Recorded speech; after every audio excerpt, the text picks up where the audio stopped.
Rome, a city steeped in legend and history, traces its origins back to the tale of two brothers, Romulus and Remus. According to the myth, these twins were the sons of Mars, the god of war, and Rhea Silvia, a Vestal virgin. Abandoned as infants, they were rescued and raised by a she-wolf. This nurturing act by the she-wolf is one of the most iconic symbols of Rome. Years later, the brothers decided to found a city. They chose the location where they had been saved by the she-wolf, a place that would become the heart of their new city. However, a dispute arose between them, leading to a fateful confrontation.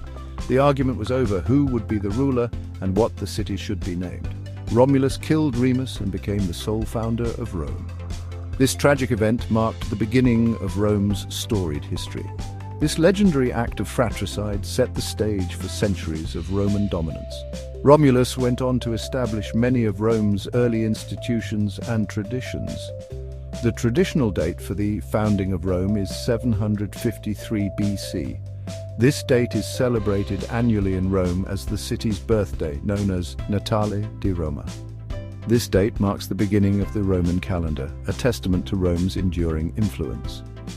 The Roman calendar would later evolve into the Julian calendar, which is the basis for the modern calendar we use today.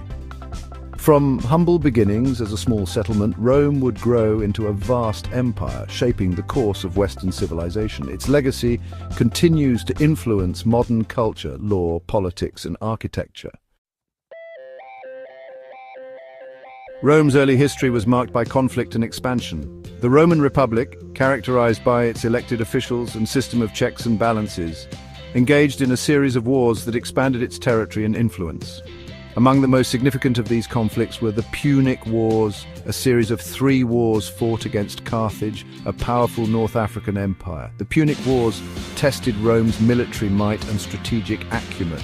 The Second Punic War in particular saw the emergence of Hannibal, a brilliant Carthaginian general who crossed the Alps with elephants, stunning the Roman world. Ultimately, Rome emerged victorious from the Punic Wars, securing its dominance in the Mediterranean.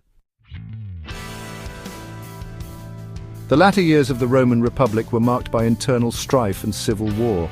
Out of this chaos emerged Julius Caesar, a brilliant general and politician who seized power and declared himself dictator for life. Caesar's assassination in 44 BC plunged Rome into another period of turmoil. His adopted son Octavian, later known as Augustus, emerged as the first Roman emperor, marking the beginning of the Roman Empire. Augustus's reign ushered in a period of unprecedented peace and prosperity known as the Pax Romana. He centralized power, reformed the army, and embarked on ambitious building projects. Augustus's rule laid the foundation for centuries of imperial stability and expansion.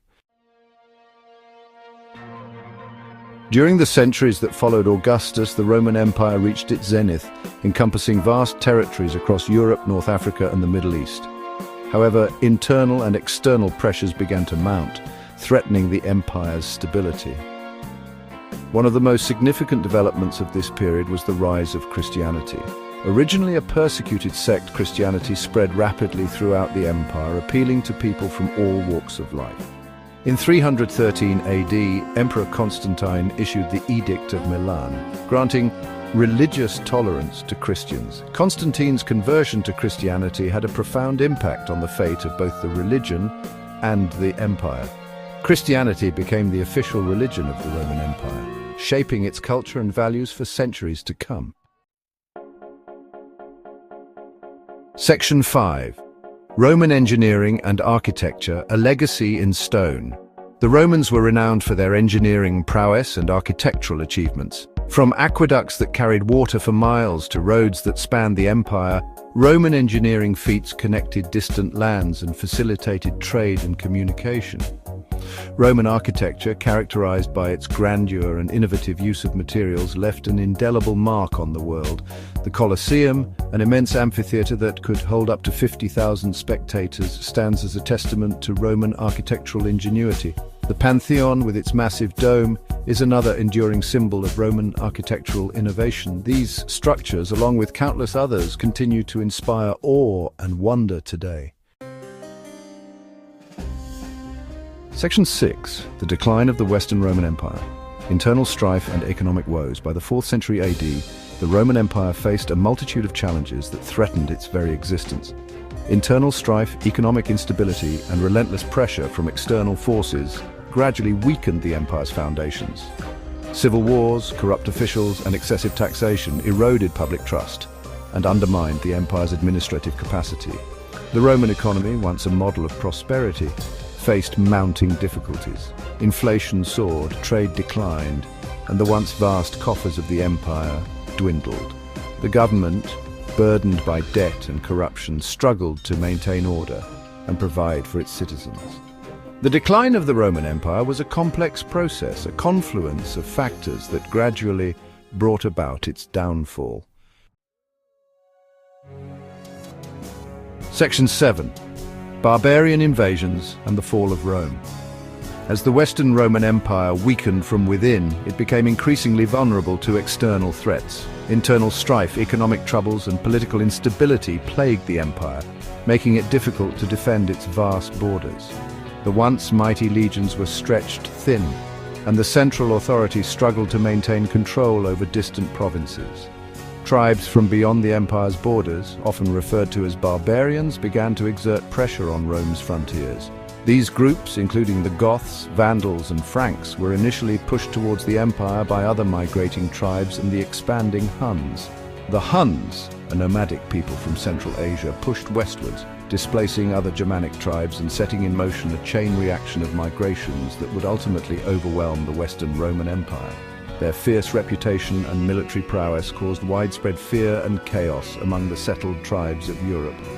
The Visigoths, Ostrogoths, Vandals, and other Germanic tribes crossed the Rhine and Danube rivers, seeking land and opportunity within the empire's borders.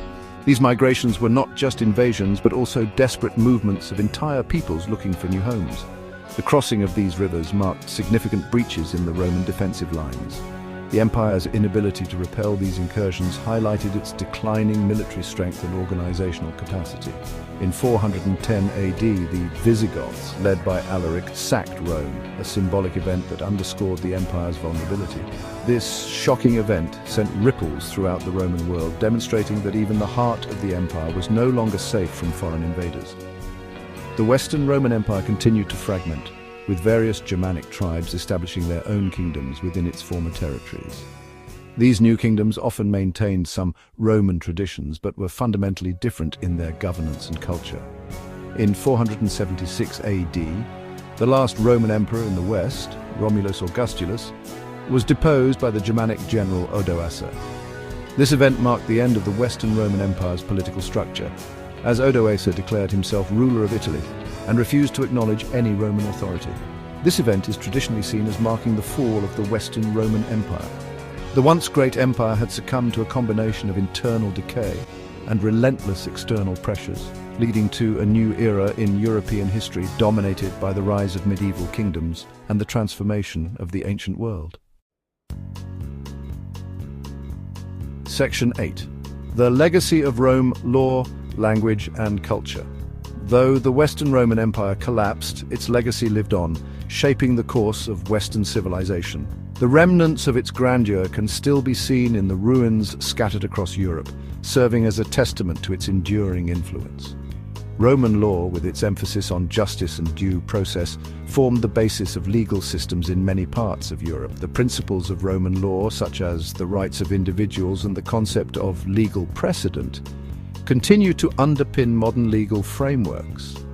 Latin, the language of ancient Rome, became the language of scholarship and diplomacy, influencing the development of Romance languages such as French, Spanish, and Italian. Latin was also the lingua franca of the educated and the clergy, bridging cultures and eras. Roman art, architecture, and literature continued to inspire artists and thinkers for centuries. The grandeur of Roman buildings, the beauty of their sculptures, and the depth of their literature have left an indelible mark on the world.